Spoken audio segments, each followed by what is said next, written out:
চালের ভিতরে বাইরে কয়েকটা লেয়ার আছে, একটা হলো ধরেন বার্ন লেয়ার, আর একটা হলো জার্ম লেয়ার, আর ভিতরে হলো এন্ডোস্পার্ম। তো এন্ডোস্পার্ম মানে ভিতরের অংশ, ওটা হলো খেলে সরাসরি সুগারটা বডিতে আসবে। আর যদি বার্ন লেয়ার আর জার্ম লেয়ারটা থাকে তাহলে এটা প্রোটেক্ট করে, ফাইবার সুগারকে সরাসরি ব্লাডে স্ট্রিমে আসতে বাধা দেয়, প্রোটেক্টিভ। হ্যাঁ, আর আপনি যদি শুধু এন্ডোস্পার্ম মানে সাদা চাল ওই মেশিনে কাটা, তাহলে ডিরেক্ট সুগারটা বেড়ে যায়। প্রমাণ, যে কোনো লোক, ডায়াবেটিস কার কার আছে হাত তোলেন। তো আপনি খেয়ে ভাত খাবেন, 2 ঘন্টা পরে দেখবেন ডায়াবেটিস বাড়ছে কিনা। ভাত খাবেন 1 ঘন্টা পর মাপবেন, 2 ঘন্টা পর মাপবেন, দেখেন বাড়ে কিনা। আর আপনাকে আমি খেতে দিব সবজি, ডিম, সবজি, মাছ খাবেন, দেখবেন 2 ঘন্টা পরে বাড়ে কিনা। বাড়বে? তাহলে আপনার ডায়াবেটিস কমাতে আমার কাছে এসেছেন, আমি আপনাকে বললাম আপনি 6 বেলা চিনি খান, তাহলে রোগ বাড়বে না কমবে?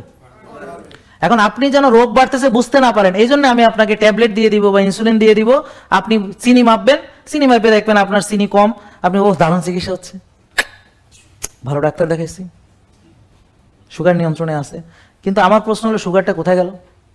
আপনি খেয়েছেন, সুগার রক্তে এসেছে, এখন ওষুধ দিয়ে আপনি সুগারটাকে তো কমাইছেন, সুগারটা গেল কই? হাওয়া হয়ে গেল, মহাশূন্যে মিলে গেল, পায়খানার সাথে বেরোয় গেল, প্রস্রাব দিয়ে বেরিয়ে গেল, নাকি কোষের ভিতর গিয়ে জমা হলো?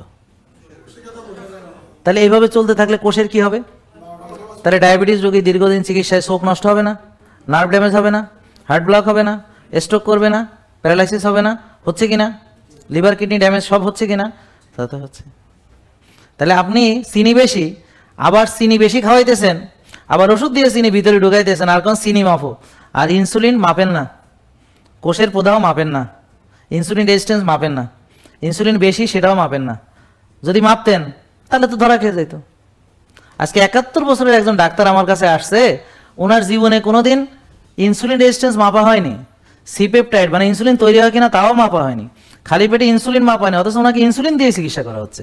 তা আমি বললাম, ম্যাডাম আপনাকে যে ইনসুলিন দিল, আপনার ইনসুলিন তৈরি হয় কিনা, ইনসুলিন সত্যি বেশি না কম, এটা কি না জেনে? তো ডাক্তারদের এই অবস্থা, আপনাদের কি?